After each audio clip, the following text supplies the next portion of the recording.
Happy fall! I have a really cool video for you today. I got a really neat email from a viewer named Michael, and I just wanted to read it to you guys really quick. He basically says, thank you for your dedication and hard work you put into the species and educating your YouTube fans. I've looked through your videos, learned a lot of information, and looking on the web can be really overwhelming. He's owned some animals in the past, he's looking for a pet tarantula at this point, and he wants to know what I would consider the top 5 pet teas would be. I wrote back to Michael, and these were my recommendations. Number 5, Grammostola pulchripes. Although this is not the most beautiful tarantula, I do think they're a good-looking animal, and if handleability is what you're looking for, this animal would be less likely to bite, although I do not recommend everyone hold their tarantulas. I know a lot of people do. And if you're planning to try to hold this animal, this guy is a pretty good candidate, although keep in mind anything with a mouth can bite. So this is the adorable Grammostola pulchripes. Number 4 on my list is the common pet store tarantula, AVicularia. I do not own any in my collection, but I did want to show you the similar looking AVicularia urticans. It's quite beautiful. Although the genus of AVicularia is famous for being docile and gentle, this is not a species that I would recommend holding. They're known for being a little nippier, and you can see this one is going to immediately run and hide. Make sure if you are buying an AVicularia genus that you are hoping to hold that it is not an urticans. At least I would not recommend trying to handle an urticans as your beginning pet tarantula. They're a beautiful species, but more often people get them just to look at. Number 3 on my list is the adorable and beautiful AVicularia versicolor. They make really fantastic webs. So you can see when they are little, they are absolutely fantastic. And they are incredibly fast. They can jump, but they're fairly harmless. And the only reason they're not ranked higher on my list is because I've actually been bitten by one. Although I will have to say I suffered no effects from it.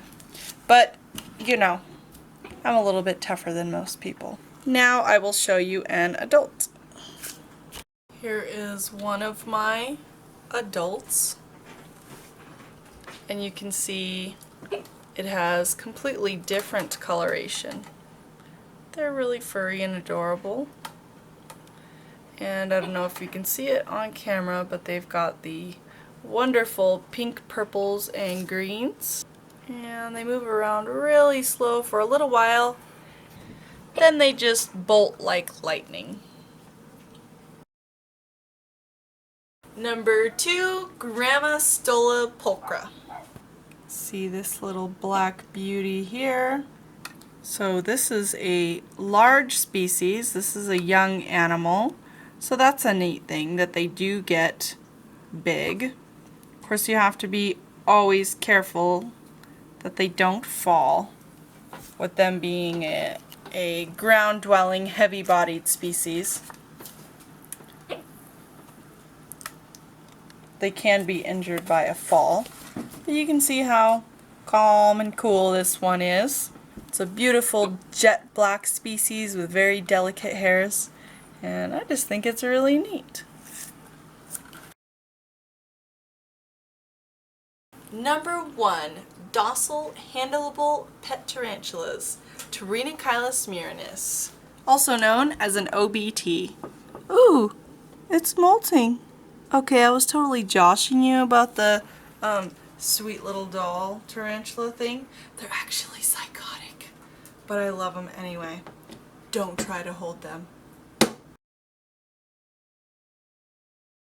My actual number one is Brachypelma smithii, also known as the Mexican red knee, which used to be the most common pet store tarantula. It was featured in Indiana Jones, Raiders of the Lost Ark, that crazy spider cave where he's covered in spiders and he gets all freaked out. And when you see an image of a tarantula, this is often the species that will be used as a model because it is so beautiful. Brachypelma smithii, beautiful, amazing, number one pet tarantula. A few other honorable mentions that wouldn't be in the top 5 but would be close are Brachypelma vagans and Chromatopelma cyanopubescens.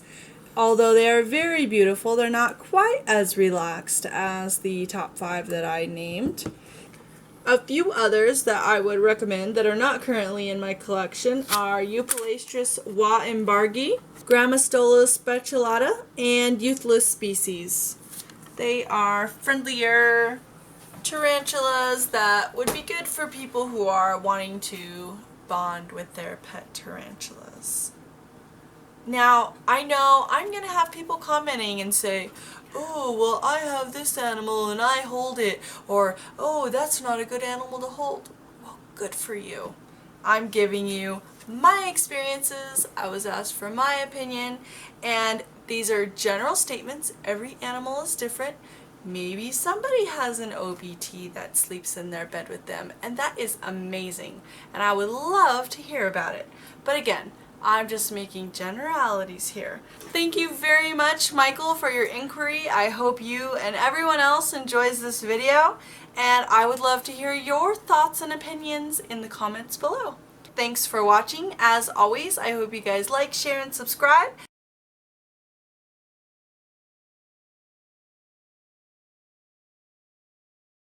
And I will see you guys again soon.